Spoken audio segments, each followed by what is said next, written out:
ఉన్న బంగారాన్ని విడిపించి ఆ రోజు ఆన్లైన్ రేటుకే మేము కొంటాం. Sharma gold company. దీంట్లో దాదాపు 3 చనిపోయారు.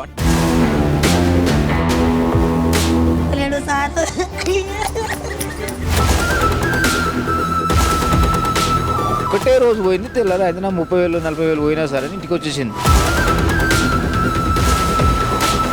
ఆ మృదు స్వభావ గుణమే ఆయనను నిన్న జరిగిన పరిణామం కారణం అయి ఉంటుందని నేను భావిస్తున్నా.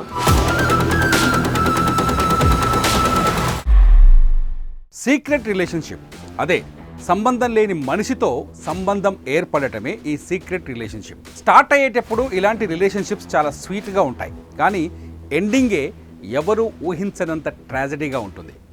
ఇప్పుడు ఈ మాట ఎందుకు చెబుతున్నాను అంటే, కామారెడ్డి జిల్లాలో సంచలనం సృష్టించిన sub inspector Sai Kumar, constable Shruti మధ్యలో కంప్యూటర్ ఆపరేటర్ నిఖిల్ మధ్య ఉన్నది కూడా ఈ సీక్రెట్ రిలేషన్షిప్ అనే చర్చ జరుగుతోంది. అందుకే ఇంత పెద్ద ట్రాజడీకి కారణమైందని మాట్లాడుకుంటున్నారు. ఇంతకీ ఈ ముగ్గురు మధ్య ఏముంది? శృతి ఒక constable, Sai Kumar sub inspector. ఇద్దరూ కలిసి బీబీపేట పోలీస్ స్టేషన్లో పనిచేశారు. అయితే ఈ ఇద్దరితో పాటు మరణించిన మూడో వ్యక్తి తోట నిఖిల్ది కూడా బీబీపేటనే. కానిస్టేబుల్ శృతి సింగిల్, పెళ్ళైన 5 ఏళ్ల క్రితమే భర్త నుంచి విడాకులు తీసుకుంది.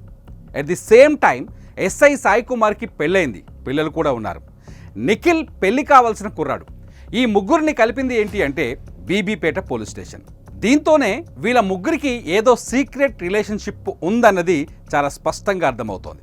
సరే, ఆ సీక్రెట్ రిలేషన్షిప్ ఏంటి అంటే, పెళ్ళయి భర్తకు విడాకులు ఇచ్చింది కాబట్టి శృతి మీద నిందలు వేయటం అందరికీ ఈజీ అవుతుంది. ఇప్పుడు జరుగుతుంది కూడా అదే. శృతికి చనిపోయిన మిగతా ఇద్దరితో ఏదో సంబంధం ఉంది అన్నది. ఫస్ట్, గతంలో బీబీపేట పోలీస్ స్టేషన్లో పనిచేయటం వల్ల శృతికి ఎస్ఐ సాయి కుమార్కు పరిచయం ఏర్పడింది. ఆ పరిచయం ఇద్దరి మధ్య వివాహేతర సంబంధంగా మారిందని కొందరు చెబుతున్నారు, కానీ పోలీసులు మాత్రం నిర్ధారించడం లేదు. At the same time SI Sai కుమార్కు బిక్కనూరుకు ట్రాన్స్ఫర్ అయ్యాక శృతితో కంప్యూటర్ ఆపరేటర్ నిఖిల్తో సంబంధం ఏర్పడిందని మరికొందరు మాట్లాడుకుంటున్నారు. కానీ ఇది ఎంతవరకు వాస్తవమో ఎవరికీ తెలియదు. కానీ శృతి సింగిల్ కాబట్టి ఆమె చుట్టూ కథలల్లేస్తున్నారు.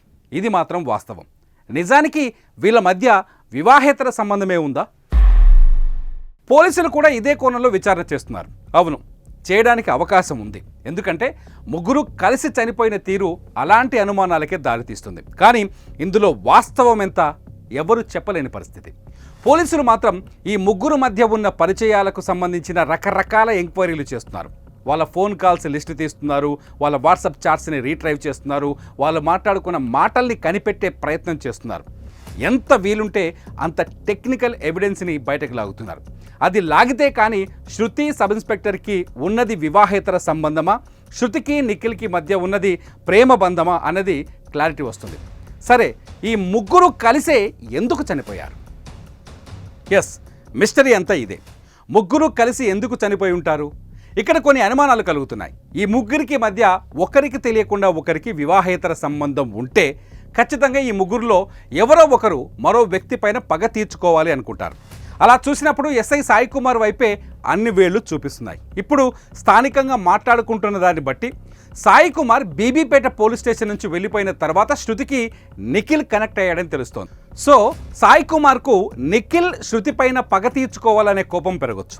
అందుకే మాట్లాడుదామని కామారెడ్డికి పిలిచి ఇద్దరిని బెదిరించవచ్చు. At the same time Nikhil కూడా అదే చేయొచ్చు. కానీ సాయి కుమార్ పోలీస్ కాబట్టి నిఖిల్ ఈ పని చేసే అవకాశాలు తక్కువ. సో నిఖిల్ లేదంటే సాయి కుమార్, ఈ ఇద్దరిలో ఎవరో ఒకరు ఈ మీటింగ్ ఏర్పాటు చేశారని అర్థమవుతుంది. మరి ఆత్మహత్యకు ఎందుకు దారితీసింది? పోలీసుల దగ్గర ఉన్న ప్రాథమిక సమాచారం మేరకు శృతిని కామారెడ్డికి పిలిచింది ఎస్ఐ సాయి కుమార్. ఎందుకంటే కామారెడ్డికి వెళ్ళేటప్పుడు శృతి ఈ విషయాన్ని ఇంట్లో వాళ్ళతో చెప్పినట్టు తెలుస్తోంది. అట్ ది సేమ్ టైం నిఖిల్ని పిలిచింది ఎవరు అంటే ఖచ్చితంగా శృతి. ఎందుకంటే సాయి కుమార్ నేరుగా నిఖిల్కి పరిచయం ఉన్న దాఖలాలు లేవు. ఒకవేళ ఉన్నా ఇక్కడ పెద్దగా ఆశ్చర్యపోవాల్సిన పని లేదు. కానీ నిఖిల్ శృతినే పిలిచిందని చెప్పే ఛాన్సెస్ ఎక్కువగా ఉన్నాయి. దీంట్లో దాదాపు 3 చనిపోయారు.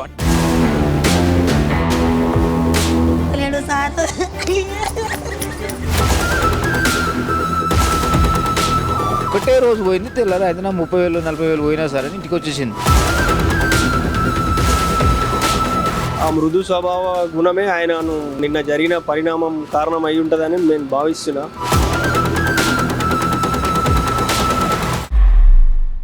కానీ నిఖిల్ని శృతినే పిలిచిందని చెప్పే ఛాన్సెస్ ఎక్కువగా ఉన్నాయి. సో వివాహేతర సంబంధమే కారణమైతే ముగ్గురు ఘర్షణ పడతారు, కానీ ముగ్గురు కలిసి చనిపోవాలని ఎందుకు అనుకుంటారు? అదే ఇక్కడ అంతు చిక్కని ప్రశ్నగా మారుతోంది. ఎలా ఆలోచించినా ముగ్గురు కలిసి చనిపోవాలనే నిర్ణయం తీసుకోవడానికి కారణం ఇంకేదో అయి ఉంటుందని తెలుస్తుంది. ఇంతకీ ఏంటది? లేదంటే మరెవరైనా అక్కడున్నారా? ఈ మిస్టరీలో వివాహేతర సంబంధం కారణమైనా కారణం కాకపోయినా మరణానికి కారణమైతే అది కాదేమో అనిపిస్తోంది. ముగ్గురికి కలిసి ఏదో కామన్ ఇష్యూ ఉండటం, ఆ ఇష్యూకి ముగ్గురు భయపడటమే ముగ్గురి సామూహిక ఆత్మహత్యకు కారణమై ఉంటుందనే వాదనలున్నాయి. వివాహేతర సంబంధానికి మించిన సమస్య అయి ఉంటుందనే చర్చ కూడా అక్కడ వినిపిస్తోంది. ఇకపోతే ఈ ముగ్గురిని టార్గెట్ చేసిన మరో అంటే నాలుగో వ్యక్తి కూడా ఉండే అవకాశం ఉందని తెలుస్తోంది. ముగ్గురి మరణానికి ఆ నాలుగో వ్యక్తే కారణమనే చర్చ కూడా ఇప్పుడు కామారెడ్డిలో వినిపిస్తోంది. ఏదేమైనా ఈ ముగ్గురి మరణానికి కారణం ఏంటన్నది అని ఆలోచిస్తే మనకు అర్థమవుతుంది ఏంటి అంటే సీక్రెట్ రిలేషన్షిప్. మళ్ళీ చెబుతున్నా, అది మొదలైనప్పుడు చాలా స్వీట్గా ఉంటుంది, ఎండింగ్ మాత్రం శృతి, సాయి కుమార్, నిఖిల్లకు జరిగినట్టే భయంకరంగా ఉంటుంది. మరి మీరేమంటారు? జెన్యూన్గా మీ కామెంట్ రాయండి. దీంట్లో దాదాపు ముగ్గురు చనిపోయారు అని.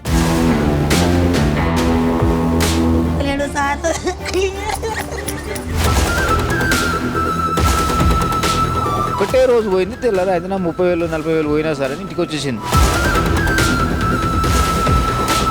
ఆ మృదు స్వభావ గుణమే ఆయనను నిన్న జరిగిన పరిణామం కారణం అయి ఉంటుందని నేను భావిస్తున్నా.